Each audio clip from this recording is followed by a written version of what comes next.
Welcome back to your channel Tripitak. आज हम लोग लेकर के आए हैं करंट अफेयर्स जो कि जुलाई मंथ का है। हम सोचे हैं कि प्रतियोगिता दर्पण का जो करंट अफेयर है उसको भी हम लोग अब साथ में जल्दी जल्दी खींचना शुरू करें। तो देखिए, पूरा पूरा कंप्लीट करने से अच्छा है जो क्वेश्चन ज्यादा आता है ना, जहां से क्वेश्चन ज्यादा आता है उसको हम लोग अच्छे से क्लियर कर लेंगे, कंप्लीट कर लेंगे। ठीक है, तो याद करने का टॉपिक है, याद करते हुए चले जाना है। वनडे एग्जाम में ऐसा कुछ नहीं कि एक्सप्लेन करने के लिए दे देगा। ठीक है, तो यहाँ पे सार संग्रह से आप अगर बीपीएससी का भी पेपर दिए होंगे तो उसमें पूछा था कि महारानी विक्टोरिया कितने साल तक रही, वो जो मरी तो वो कितने साल तक क्वीन के पोस्ट पे एक तरीके से बनी रही। तो लगभग 75 साल ऐसे करके जो भी था तो वो चीज जो है वहां पे देखने को मिलता है। ठीक है, तो वो क्वेश्चन आया था किसमें, बीपीएससी में। आपके बीपीएससी में वो क्वेश्चन आया था सीधे सीधे, जबकि ये कोई बहुत मतलब बेतुका टाइप का क्वेश्चन हुआ कि कितना साल तक कोई रहा, बट फिर भी आया था। तो आपका सार संग्रह से जो है क्वेश्चन ज्यादा बनता है। सार संग्रह जो प्रतियोगिता दर्पण का मेमोरेबल पॉइंट्स है उससे। इसके बाद आपका जो क्वेश्चन बनता है वो ये क्या बोलते हैं, अपॉइंटमेंट से बहुत बनता है। तो चूंकि देखिए प्रॉब्लम क्या होता है हम सभी लोगों के साथ कि हम लोग सोचते हैं पूरा खत्म कर लें। ठीक है, पूरा से तो आता है नहीं, पूरा खत्म करने के चक्कर में कुछ खत्म भी नहीं हो पाता है और इम्पोर्टेंट वाला छूट जाता है, जिससे क्वेश्चन भी छूट जाता है। तो गधा की तरह हम लोग मेहनत करते रह जाते हैं, होने का नाम नहीं लेता है गवर्नमेंट एग्जाम। एक तो उसका खुद का जो टेन्योर है कि 3 साल में एक बार एग्जाम लेंगे, 1.5 साल में एक बार लेंगे, कंप्लीट ही नहीं करेंगे, तो वो अपने आप में ही काफी डिमोटिवेटिंग होता है ना। तो चलते हैं हम लोग पहले इम्पोर्टेंट को कवर करते चलेंगे। जैसे हम बताएं आपको कि हम क्या क्या यहाँ पे देखेंगे। हम लोग मेमोरेबल पॉइंट्स जो होता है ना, सार संग्रह हिंदी में लिखा रहेगा आपके प्रतियोगिता दर्पण में, वो बड़ा इंपॉर्टेंट है। क्वेश्चन डायरेक्ट वहां से आता है। मेमोरेबल पॉइंट्स नेशनल, इंटरनेशनल, अंतरराष्ट्रीय और राष्ट्रीय, जो आपका पहला और दूसरा जो टॉपिक होता है ना, उसी का मेमोरेबल पॉइंट छोटे छोटे में दे दिया जाता है। उसके बाद आप लोगों को देखना है कौन सा, तो अपॉइंटमेंट वगैरह एक होता है, अपॉइंटमेंट, डेथ, कौन सा बुक लिखा, ये सब, यही सब वनडे एग्जाम में ज्यादा पूछता है। ये अलग से ही एक रहता है। एक तो सार संग्रह रहता है, उसके अलावा एक पूरा रहता है टू द पॉइंट करके, बस उसमें केवल रटना रहता है। जैसे अपॉइंटमेंट हो गया, डेथ हो गया, बुक हो गया, डे एंड डेट हो गया, आपका होता है ना डे एंड डेट, दिवस, तिथि। तो ये सारी चीजें ही हम लोगों को ज्यादा पूछता है, खास करके कोई किसी चीज का पीटी हो या फिर वनडे एग्जाम में तो सारे में। अब बीपीएससी के मेंस में तो ऐसा नहीं ना पूछेगा। शुरू करें, चलिए शुरू करते हैं। तो उसके लिए हम लोग सबसे पहले बस रटना है, समझते हुए चलते हैं। देखिए बोर्ड जो है इस पे लिख के पढ़ाना वो थोड़ा ज्यादा टाइमिंग, मतलब पूरा टाइम ही वेस्ट होता है। तो जितना आता है उतना हम लिखने का कोशिश किए हैं, मगर हम जल्दी जल्दी ये वीडियो कंप्लीट कराते जाएंगे क्योंकि टॉपिक काफी कम है। सार संग्रह ना समझाना है ना कुछ और याद करने वाला सब। चलिए, तो सबसे पहले समझते हैं एमडी और सीईओ। एमडी और सीईओ मतलब मैनेजिंग डायरेक्टर और चीफ एग्जीक्यूटिव ऑफिसर। मतलब देखिए पूरा सबको मैनेज करना, जितने भी लोग हैं सबको मैनेज करना और एग्जीक्यूट करवाना उनसे काम। तो जो सबको मैनेज करता है मैनेजिंग डायरेक्टर हुआ, और जो सारा काम एग्जीक्यूट करवाता है मतलब कि काम को लागू करता है, इंप्लीमेंट करवाता है एक तरीके से समझिए, तो वो सीईओ कहलाता है, चीफ एग्जीक्यूटिव ऑफिसर। NIIF के कौन है, मतलब एमडी कौन है और सीईओ कौन है, किसके, NIIF के। अब ये NIIF क्या है, तो national investment and infrastructure fund. National investment and infrastructure fund मतलब देखिए इन्वेस्टमेंट करना है किस पे, तो इंफ्रास्ट्रक्चर पे, अवसंरचना पे। ठीक है, उसके लिए ये बनाया गया है। National investment and infrastructure fund government of India के द्वारा बनाया गया है, जो कि किसके लिए बनाया गया है, तो इंफ्रास्ट्रक्चर के लिए बनाया गया है, अवसंरचना के लिए बनाया गया है। ठीक है, आपको समझ में आ रहा है। जैसे कोई रोड वोड बनवाना हुआ है ना, कोई बहुत बड़ा अस्पताल बनवाना हुआ, ये सब चीज में इंफ्रास्ट्रक्चर में आएगा। अब बात करते हैं गवर्नमेंट का है ये। अब बात करते हैं कि ये किस लिए बनाया गया है, ताकि नेशनल इन्वेस्टर तो इसमें इन्वेस्ट करे ही, किसी के पास पैसा है इन्वेस्ट करना चाहता है रोड बनवाने में तो करे, साथ के साथ विदेशी भी अगर इन्वेस्ट करना चाहता है भारत के अवसंरचना को बढ़ाने में, उसको बनवाने में, इंफ्रास्ट्रक्चर को बनवाने में विदेशी भी अगर इन्वेस्ट करना चाहता है तो NIIF के तहत, ये नेशनल इन्वेस्टमेंट इंफ्रास्ट्रक्चर फंड के तहत फंड भेज सकता है, इन्वेस्ट कर सकता है। आपको समझ में आ गया होगा।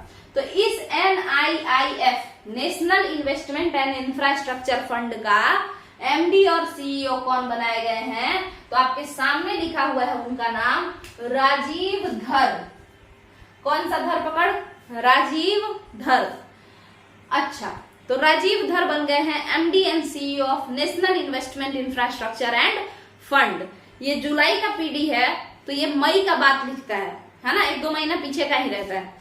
तो इसका मतलब है राजीव धर किस समय बने हैं? NIIF यानी national investment and infrastructure fund के एमडी और सीईओ, तो वो बने हैं मई में, यानी मई 2023 में। तो उससे पहले कौन होगा national investment and infrastructure fund का एमडी एंड सीईओ? तो उनका नाम है सुजॉय बोस। ठीक है, आपको समझ में आ गया होगा एक टॉपिक, और याद भी हो गया होगा। क्यों? क्योंकि कई बार हम एक ही बात का नाम ले रहे हैं कि नेशनल इन्वेस्टमेंट इंफ्रास्ट्रक्चर फंड के एमडी एंड सीईओ कौन थे? कौन थे? सुजॉय बोस। बट मई में कौन बन गए हैं? तो बन गए हैं आपके राजीव धर। ठीक है, तो एक बात तो आपका क्लियर है। बहुत कम बात रहता है, 15 बात रहता है, 15 में से आ गया था एक क्वेश्चन। सोच लीजिए, समझिए इस बात को। टोटल महीना आप जोड़िए, 12 महीना। ठीक है, बोला जाता है कि लगभग 1 साल का करंट अफेयर आएगा। ठीक है, और उस 12 में इंटू कीजिए 15, कितना हुआ? या 30 का कर लीजिए, क्योंकि लगभग 10 जो है आपका रहता है, 10 से 12 आपका नेशनल वाला और 10 से 12 इंटरनेशनल वाला। तो आप गुना कीजिएगा, 25 का करते हैं गुना हम लोग। ठीक है, दोनों मिला करके। तो 25 गुना 50 और 25 से कम 25 5 30, 300 क्वेश्चन। ये आपका 300 क्वेश्चन हुआ। इसके अलावा अपॉइंटमेंट, ये सब हर मंथ का अपॉइंटमेंट, डेथ, ये सब जोड़ लीजिए तो होगा वो 50। मान के चलिए 50 क्वेश्चन वो हुआ। एक मंथ का 50 क्वेश्चन, तो 12 मंथ का कितना? 12 5 60, 600 क्वेश्चन। 600 क्वेश्चन और 300 क्वेश्चन, 900 क्वेश्चन। अगर आपको हम कहें कि पूरे ग्रंथ पढ़ दीजिए जितना भी है, ये खुद हम भी किए हैं, पूरा ग्रंथ हम पढ़ चुके हैं, पढ़ते हैं, मतलब पढ़ते थे। इसके अलावा क्या है? इसके अलावा क्या है कि यहाँ पे जो है कई बार ऐसा होता है, क्या हम देखे, हम मिलाने का कोशिश किए। क्योंकि देखिए, हम लोग जब स्टार्ट करते हैं ना, तो हम लोग बिल्कुल नए रहते हैं, जो बोल रहा है वो विद द फ्लो होते रहते हैं। बट जब हम क्वेश्चन मिलाएं प्रतियोगिता दर्पण का, तो हम देखें कि सार संग्रह से क्वेश्चन डायरेक्ट आ रहा है। इसके अलावा मेमोरेबल पॉइंट में जो ये अपॉइंटमेंट वगैरह है, उससे क्वेश्चन डायरेक्ट आ रहा है। तो मान के चलिए आपका टोटल क्वेश्चन 30 नंबर का अगर करंट अफेयर का आ रहा है, तो 30 में से 15 क्वेश्चन इस 900 क्वेश्चन में से मैच कर जाएगा। तो आप सोचिए, इस बात को समझिएगा, चाहे कुछ भी हो, आप लोग को क्या करना है, प्रतियोगिता दर्पण का वो जो रट्टू वाला क्वेश्चन है और ये जो मेमोरेबल पॉइंट है नेशनल और इंटरनेशनल का, वो पूरा रट जाना है। इसमें साइंटिफिक वाला भी आ जाएगा, साइंस एंड टेक्नोलॉजी वाला भी, पूरा रट जाना है आपको। ठीक है, को टोटल कितना होगा? ज्यादा से ज्यादा 900, बहुत ज्यादा होगा तो 1900, उतना होगा भी नहीं। ठीक है, उतना नहीं होगा। इतना अपॉइंटमेंट थोड़े होता है कि एकदम 2000 5000 अपॉइंटमेंट हो रहा है। ठीक है, उतना नहीं होगा। तो आप ज्यादा से ज्यादा तो 1000 क्वेश्चन अगर आप करंट अफेयर का करते हैं प्रतियोगिता दर्पण से, तो वनडे एग्जाम में तो बाबू अगर 30 क्वेश्चन आता है करंट अफेयर का, तो इसमें से इस 1000 को अगर आप रट लेते हैं, तो इसमें से 15 क्वेश्चन 30 में से इसी से आ जाएगा। बाकी कोई एडिटोरिया वगैरह वो पूरा है, वो भी बहुत अच्छा है, उससे भी क्वेश्चन आता है, बट वो ज्यादा है याद करना, तो ज्यादा में कम आता है, और प्रतियोगिता दर्पण से कम में ज्यादा आता है। हालांकि वैसे आप अगर पूरा प्रतियोगिता दर्पण कंप्लीट करते हैं तो और अच्छा है, बट केवल अगर वनडे एग्जाम की बात है, अगर मेंस लिखना है तब तो पूरा प्रतियोगिता दर्पण पढ़ना ही पड़ेगा। मगर अगर नहीं, मेंस नहीं, नॉर्मल वनडे पीटी जैसा ही गोल गोल वाला एमसीक्यू वाला देना है, तो ये सबसे बेस्ट मेथड है करंट अफेयर को कंप्लीट करने का। एक बार आप लोग ऐसा ट्राई कीजिए खुद से और देखने का कोशिश कीजिए, तुरंत खत्म हो जाता है ये। तो चलते हैं आगे। अगला जो क्वेश्चन है, बताइए नेशनल इन्वेस्टमेंट इंफ्रास्ट्रक्चर फंड का एमडी और सीईओ कौन है? कमेंट में बताइए, और कौन थे वो भी बताइए, क्योंकि दोनों पूछ सकता है कि इससे पहले कौन था, ऐसा दोनों ही। और अच्छा, जो ये आप लोग पढ़ते हैं इसको नीचे कमेंट में फिर खुद से ही टाइप करके कम से कम 5 क्वेश्चन का आंसर दिया कीजिए। चलिए अगला समझते हैं। अगला कह रहा है आपसे कि चेयरपर्सन कौन है, किसका? सीसीआई का। सीसीआई मतलब कंपटीशन कमीशन ऑफ इंडिया। क्या? कंपटीशन कमीशन ऑफ इंडिया, प्रतियोगिता का कमीशन जो है, तो उसका चेयरपर्सन कौन है ये पूछ रहा है आपसे। तो चेयरपर्सन उसकी है रवनीत कौर। कौन है? रवनीत कौर। बट रवनीत कौर के पहले कौन थे? तो ध्यान से देखिएगा, अशोक गुप्ता। रवनीत कौर के पहले कौन थे? अशोक गुप्ता। बट अशोक गुप्ता जब खाली कर दिए ना, तो अशोक गुप्ता के नीचे पोस्ट पर एक लड़की थी जिनका नाम था संगीता वर्मा। तो संगीता वर्मा जो थी वो अशोक गुप्ता से नीचे थी। अशोक गुप्ता बीच में ही खाली कर दिए पोस्ट को, तो वो एडहॉक के तौर पर काम की थी, मतलब कुछ दिनों के लिए जो सीसीआई की चेयरपर्सन बनी थी, कंपटीशन कमीशन ऑफ इंडिया की चेयरपर्सन बनी थी, वो थी संगीता वर्मा। मगर पता है ये क्यों बनी थी? क्योंकि अशोक गुप्ता अनटाइमली खाली कर दिए, इस वजह से बनी। अब समझिएगा, मगर अब परमानेंट अगर हम कहें कि अशोक गुप्ता का उत्तराधिकारी आ चुका है, तो वो कौन है भाई? चेयरपर्सन सीसीआई का, कंपटीशन कमीशन ऑफ इंडिया का, तो वो है रवनीत कौर। कौन है? रवनीत कौर। तो बताइए, ऐसे तो संगीता वर्मा के बाद बनी है ये, मगर संगीता वर्मा तो ऐसे ही बन गई थी। वो तो अशोक गुप्ता तक पर चेयर खाली था तो बैठ गई अपना। बट अदरवाइज अशोक गुप्ता की उत्तराधिकारी कौन हुई? सीसीआई कौन हुआ? चेयरपर्सन ऑफ सीसीआई, तो वो है रवनीत कौर। तो दो बात आपका क्लियर है। ये बार बार हम रिपीट कर रहे हैं ताकि याद हो जाए, देखते देखते ही याद हो जाए। चलिए अगला देखिएगा, world press freedom index. World press freedom index 2023। World press freedom index इस साल का 2023 का में भारत का रैंकिंग क्या है? तो 161 है। कितना है? 161। 16 आना सही चल रहा है भारत। 161 है। वैसे ये स्थिति अच्छी नहीं है। वर्ल्ड प्रेस फ्रीडम इंडेक्स में भारत 161 स्थान पे आ चुका है। टोटल 180 देश हैं जिसमें भारत 161 पे है। अब क्या है कि फर्स्ट पे कौन है? तो फर्स्ट पे लगातार 7 सालों से नॉर्वे ही फर्स्ट पे है वर्ल्ड प्रेस फ्रीडम इंडेक्स पे। मीडिया के मामले में भारत का जो स्थिति है प्रेस के मामले में, वो सही नहीं चल रहा है। अच्छा, अब बताइए कि तो पिछले साल कितना था, कितने पोजीशन पे था? 2022 में 150 नंबर पे, 150वां स्थान पे था। और उसके पिछले साल कितने नंबर पे था? तो 142 नंबर पे। 2021 में कितने नंबर पे था? 142 पे। ऐसा हम क्यों बता रहे हैं कि पिछले साल और पिछले साल? तो ये भी बीपीएससी का क्वेश्चन है। एक बार क्वेश्चन में बीपीएससी बोला कि भाई कुछ हंगर इंडेक्स ऐसे करके था, तो उसका जो है कि इस साल इतना से इतना 66 से 69 हुआ, 69 से 66 हुआ, ऐसा क्वेश्चन पूछा था। तो आपसे ऐसे पूछ सकता है क्या कि वर्ल्ड प्रेस फ्रीडम इंडेक्स 150 से बढ़कर 161 हुआ, या ऐसा पूछ सकता है 142 से बढ़कर 161 हुआ, ऐसा करके पूछ सकता है ऑप्शन ए ऑप्शन बी दे करके। तो आपको याद रखना है कि पिछले साल 150 था, 150 से बढ़ करके वर्ल्ड प्रेस फ्रीडम इंडेक्स 161 हुआ है। और वर्ल्ड प्रेस फ्रीडम इंडेक्स कहता है कि अगर तुम 1 रैंक पे हो तो तुम सबसे बेहतर हो। तो ये तो 161 रैंक पे है, तो ये खराब हुआ रैंकिंग। ठीक है, 161 रैंक पे है तो खराब हुआ ranking. World press freedom index में भारत का रैंकिंग बताइए 161 है। अच्छा, इसके बाद अगला बात समझते हैं। पिछला रैंकिंग भी बता दिए, 150 था पिछले बार, उसके पिछले बार 142 था, 142। बनाता कौन है ये? तो रिपोर्टर्स विदाउट बॉर्डर नाम की एक संस्था है। रिपोर्टर्स विदाउट बॉर्डर ये वॉचडॉग है, मीडिया को वॉचडॉग मतलब होता है नजर रखने वाला।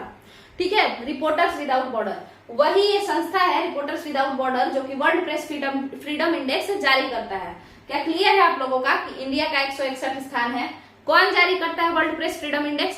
रिपोर्टर्स विदाउट बॉर्डर नाम की एक संस्था है, जिसको कहते हैं कि ये इंटरनेशनल वॉचडॉग है। किसका भाई? तो प्रेस का। चलिए अब बात करते हैं 82वां चेस ग्रैंड मास्टर के बारे में। किसके बारे में? 82वें चेस ग्रैंड मास्टर के बारे में। चलिए देखते हैं 82वां चेस ग्रैंड मास्टर कौन बने। तो भारत के 82 नंबर के 82 नंबर के चेस के ग्रैंड मास्टर बन गए हैं प्रणीत बुप्पल। ये तेलंगाना के हैं। कहाँ के हैं? तेलंगाना के। नाम इनका क्या है? 82वें चेस ग्रैंड मास्टर का नाम प्रणीत बुप्पल। क्या नाम है? प्रणीत बुप्पल। वर्सेज किसको हराए हैं ये? जीएम हंस नियम को। किसको हराए हैं प्रणीत बुप्पल? जीएम हंस नियम को। किस गेम में हराए हैं? तो बाकू ओपन एक चेस टूर्नामेंट हो रहा था। बाकू किसकी राजधानी है? अजरबैजान की कि कजाकिस्तान की कि तुर्कमेनिस्तान की? नीचे कमेंट में बताइए। ठीक है, चलिए तो बाकू जो है वो बाकू ओपन एक जगह हो रहा था विदेश में, और वहीं पर ये क्या किए? प्रणीत बुप्पल जीएम हंस नियम को हरा दिए। जीएम हंस नियम यूएसए के हैं, प्रणीत बुप्पल भारत के तेलंगाना के हैं, बन गए 82वें chess grandmaster of India. अब चेस ग्रैंड मास्टर बनने के लिए आपको एक रेटिंग होता है, फिडे संस्था है चेस का, तो फिडे रेटिंग होता है। अगर आप 2500 रेटिंग ले लिए, 2500 अंक प्राप्त कर लिए, तब कैसे, मतलब बहुत सारे गेम को खेल के, सारा गेम जोड़ के 2500 अगर आपका रेटिंग हो गया तो आप ग्रैंड मास्टर बन जाएंगे। ठीक है, तो 82वें chess grandmaster of India, 82nd chess grandmaster of India Praneeth Vuppala हराए किसको है? नियम को। हराए किसको है? जीएम हंस नियम को। कहाँ के हैं जीएम हंस नियम? यूएसए के। किस गेम में हराए हैं? चेस में। चेस वो कहाँ रहा था? बाकू में, बाकू ओपन। चलिए, चेस का नाम था उस गेम का बाकू ओपन। अब बात करते हैं, अगला जो बात है आपका वो है Govind Swarup life time achievement award. कैसा achievement award? Govind Swarup life time achievement award. आखिर किसको मिला है और क्या है ये? तो देखिए, सबसे पहले समझते हैं कि गोविंद स्वरूप नाम के एक इंसान थे जिनका एस्ट्रोनॉमी में बहुत योगदान है। ठीक है, मतलब खगोल वगैरह में, खगोल विज्ञान ये सब में बड़ा योगदान है गोविंद स्वरूप का। ठीक है, अब Govind Swarup life time achievement award उन्हीं के नाम पे दिया जाता है। तो किसको दिया जाता होगा? जो लोग एस्ट्रोनॉमी में, एस्ट्रोफिजिक्स में, यानी खगोल विज्ञान, खगोल भौतिकी इत्यादि में अपना बहुत सारा योगदान देते होंगे। ठीक है, तो इस बार जो Govind Swarup life time achievement award मिला है 2023 का, वो किसको मिला है? प्रोफेसर जयंत भी नार्लिकर को। किसको मिला है? प्रोफेसर जयंत भी नार्लिकर को Govind Swarup life time achievement award, जो कि मिला है किसके लिए भाई? तो एस्ट्रोनॉमी के लिए, एस्ट्रोफिजिक्स, एस्ट्रोनॉमी ये सब के लिए। उन्होंने एक थ्योरी दिया है, पूछ सकता है थ्योरी का नाम, तो नाम है नार्लिकर-होयल थ्योरी। और ये थ्योरी किस चीज से रिलेटेड है? तो एस्ट्रोनॉमी यानी खगोल विज्ञान से रिलेटेड है। चले आगे। Govind Swarup life time achievement award मिला है प्रोफेसर जयंत भी नार्लिकर को। चलिए, एक चीता प्रोजेक्ट है, इसके बाद ये खत्म हो जाएगा। चीता और भी है इसमें, नेशनल, इंटरनेशनल। नेशनल का तो बस एक दो ही होगा जो कि साइंटिफिक होगा, तो उसको हम समझा भी देंगे, और फिर इंटरनेशनल हो जाएगा, उसके बाद अपॉइंटमेंट रटवा देंगे, तो करंट अफेयर साथ के साथ खत्म हो जाएगा। जुलाई का है ये। चलते हैं, देखते हैं। चीता प्रोजेक्ट स्टीयरिंग कमेटी। चीता प्रोजेक्ट स्टीयरिंग कमेटी बनाया गया है। किसके द्वारा बनाया गया है? क्या करेगा ये? 11 लोग को इकट्ठा किया गया। ठीक है, 11 लोगों को इकट्ठा कर दिया गया यहाँ पे, और एक इंसान है, मतलब टाइगर के, वर्ल्ड टाइगर जो ये है ना, उसका वर्ल्ड टाइगर जो एक तरीके से कह लीजिए एक ऑर्गेनाइजेशन, तो उसके हेड हैं, उनका नाम है डॉक्टर राजेश गोपाल। तो उन्हीं को इस कमिटी का, चीता प्रोजेक्ट स्टीयरिंग कमिटी का, चीता प्रोजेक्ट स्टीयरिंग कमिटी का अध्यक्ष बनाया गया। 11 लोग हैं, जिसमें राजेश गोपाल चीता प्रोजेक्ट स्टीयरिंग कमिटी के अध्यक्ष हैं। अब बात आपसे करते हैं कि ये जो बना है चीता प्रोजेक्ट स्टीयरिंग कमेटी, जिसमें 11 लोग हैं राजेश गोपाल की अध्यक्षता में, मध्य प्रदेश के चीता संरक्षण के लिए बना है। क्या क्या इन्वॉल्वमेंट दिया जाए ये सब समझना है। बनाया कौन है? तो एनटीसीए बनाया है, यानी national tiger conservation authority. Tiger conservation authority है, बट कंजर्वेशन के लिए किस पे ध्यान दे रहा है? चीता पे भी। और बनाया क्या है? चीता प्रोजेक्ट स्टीयरिंग कमेटी। इस कमेटी के अध्यक्ष कौन है? राजेश गोपाल। राजेश गोपाल के साथ और अन्य कितने लोग हैं? 10 लोग और हैं। यानी चीता प्रोजेक्ट स्टीयरिंग कमेटी में टोटल कितने मेंबर हुए? 11 मेंबर हुए। ठीक है, कौन बनाया है? National tiger conservation authority. तो आपका जो ये नेशनल सार संग्रह है जुलाई का, जिसमें साइंस वाला छोड़ दीजिए, अभी साइंस वाला साइंटिफिक के साथ कर देंगे, फिर स्पोर्ट्स ले आएंगे, ऐसे ऐसे करके करते चले जाएंगे।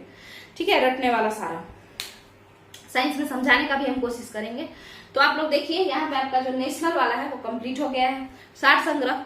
अगर आप लोग इसको याद, मेरे हिसाब से तो याद भी हो गया होगा ये, क्योंकि बार बार हम जानबूझ के इसको रिपीट करते हैं ताकि याद हो जाए। नीचे में जो भी क्वेश्चन हम बताए हैं आप लोग उसको खुद से लिखने का कोशिश कीजिए कमेंट में, ताकि रिवीजन पक्का हो जाए।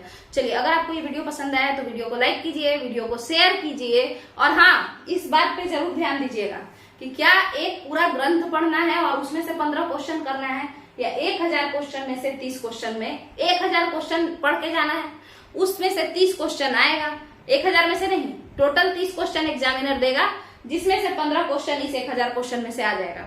इस बात पे गौर कीजिएगा, आप इस चैनल से देखें ना देखें, आप लोग खुद से एक बार अपॉइंटमेंट ये सब पहले रट जाइएगा, ठीक है। सार संग्रह, अपॉइंटमेंट, डेथ, बुक, ये सब रट जाइएगा, ठीक है। वनडे एग्जाम या पीटी के लिए वो करंट अफेयर्स में बहुत इंपॉर्टेंट रहेगा। आप लोग एक बार करके देखिए, ठीक है। स्पोर्ट्स वगैरह सब कर जाइए पहले उसको, उसके बाद फिर ज्ञान वाला बात जो भी ये करना है एक्स्ट्रा ज्ञान वाला। तो अगर आप लोगों को ये वीडियो पसंद आया है तो लाइक कीजिए, शेयर कीजिए, चैनल को सब्सक्राइब कीजिए। चलिए, थैंक यू।